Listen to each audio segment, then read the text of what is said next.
Hai semuanya, perkenalkan nama saya Rosida. Pada kesempatan kali ini saya akan menjelaskan materi mengenai kebijakan moneter dan kebijakan fiskal. Oke, materi yang pertama yang akan kita bahas yang pertama itu adalah kebijakan moneter. Sebelum kita mendalami kebijakan moneter itu, kita harus mengetahui dulu apa arti pengertian dari kebijakan moneter.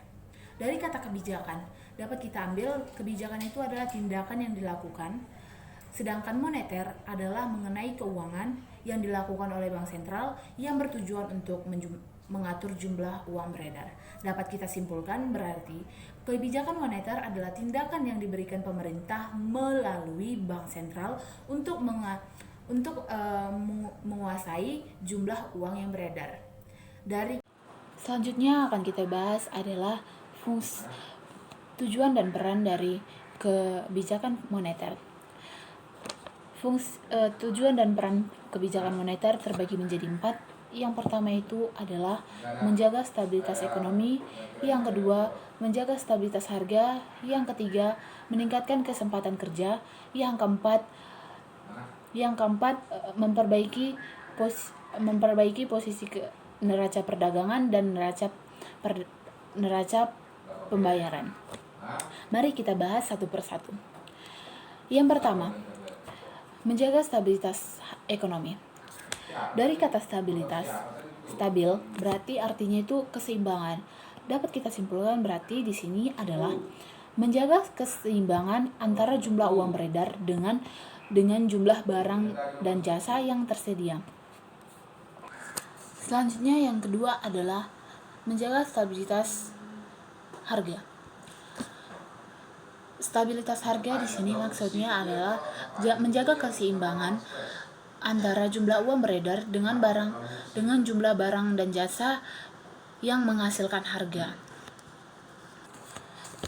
Selanjutnya yang ketiga adalah meningkatkan kesempatan kerja. Jika jumlah uang beredar seimbang dengan jumlah barang dan jasa, maka perekonomian akan stabil. Seperti contoh, pada keadaan ekonomi stabil, perusahaan akan mengadakan investasi. Nah, pada saat perusahaan mengadakan investasi, pasti akan memunculkan lapangan pekerjaan yang baru. Yang keempat adalah perbaikan posisi neraca perdagangan dan neraca pembayaran.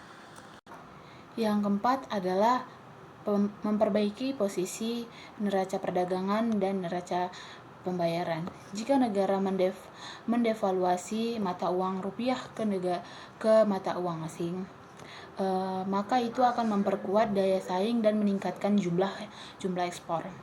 Dengan meningkatkan jumlah ekspor, itu dapat memperbaiki neraca perdagangan dan neraca pembayaran.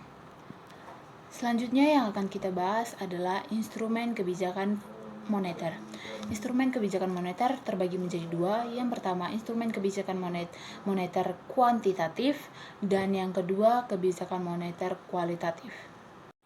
Yang kita bahas pertama itu adalah operasi pasar terbuka atau disebut open market. Saya ambil contohnya seperti bank sentral melakukan jual beli surat-surat berharga, contohnya seperti obligasi dan saham. Yang kedua mengubah tingkat cadangan minimum. Jika cadangan minimumnya meningkat, maka dapat mengatasi inflasi. Sedangkan kalau cadangan minimumnya menurun, maka dapat mengatasi deflasi. Yang ketiga adalah mengubah tingkat diskonto. Diskonto ini adalah suku bunga. Jika suku bunga naik, maka dapat mengatasi inflasi. Jika suku bunga menurun, dapat mengatasi deflasi. Yang keempat adalah pengaturan kredit. Jika memperlonggar kredit deflasi, maka dapat menambahkan jumlah uang beredar. Jika memperketat kredit inflasi, dapat mengurangi jumlah uang beredar. Yang selanjutnya, instrumen kebijakan moneter kuantitatif. Terbagi menjadi 2. Yang pertama, pengawasan kredit secara selektif, dan yang kedua imbauan moral. Oke, selanjutnya adalah kebijakan fiskal. Kebijakan fiskal adalah tindakan yang dilakukan pemerintah dalam mempengaruhi permintaan dan pengeluaran pemerintah. kebijakan fiskal ini memiliki fungsi yang terdiri dari 4. Yang pertama itu fungsi alokasi, fungsi distribusi, fungsi stabilitas, dan fungsi pembangunan. Mari kita bahas satu persatu mengenai fungsi kebijakan fiskal. Yang pertama, fungsi alokasi. Fungsi alokasi ada sebagai sumber pembangunan. Masalah ini terkait mengenai masalah perpajakan dan pengeluaran. Dari kata sumber, berarti di sini adalah alokasi itu membutuhkan dana dan tergantung dari dana perpajakan atau pengeluaran. Yang kedua adalah fungsi distribusi. Fungsi distribusi di sini adalah sebagai penyaluran pendapatan. Yang ketiga adalah fungsi stabilitas. Fungsi stabilitas di sini sebagai pertumbuhan ekonomi stabil. Fungsi yang keempat adalah fungsi pembangunan. Fungsi pembangunan di sini dilihat bagaimana pertumbuhan ekonomi stabil atau tidak. Contohnya itu seperti apakah pemerataan infrastruktur di suatu negara merata atau tidak.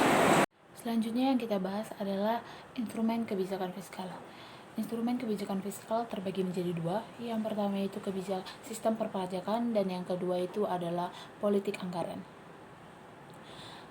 Mari kita bahas satu persatu. Yang pertama, sistem perpajakan. Sistem perpajakan ini seperti pemungutan pajak yang merupakan sarana kebijakan fiskal yang dilakukan pemerintah untuk mengatur perekonomian. Dengan menggunakan pemungutan pajak ini, pemerintah dapat mengatur kegiatan ekonominya. Yang kedua adalah politik anggaran. Politik anggaran ini dapat dinilai dari pengeluaran dan penerimaan. Politik anggaran ini terbagi menjadi 2. Yang pertama, anggaran berimbang dan anggaran tidak berimbang. Perbedaan dari anggaran berimbang ini dengan anggaran tidak berimbang adalah anggaran berimbang itu adalah penerimaan sama dengan pengeluaran. Sedangkan anggaran tidak berimbang itu terbagi menjadi 2 lagi. Yang pertama itu anggaran defisit dan anggaran surplus.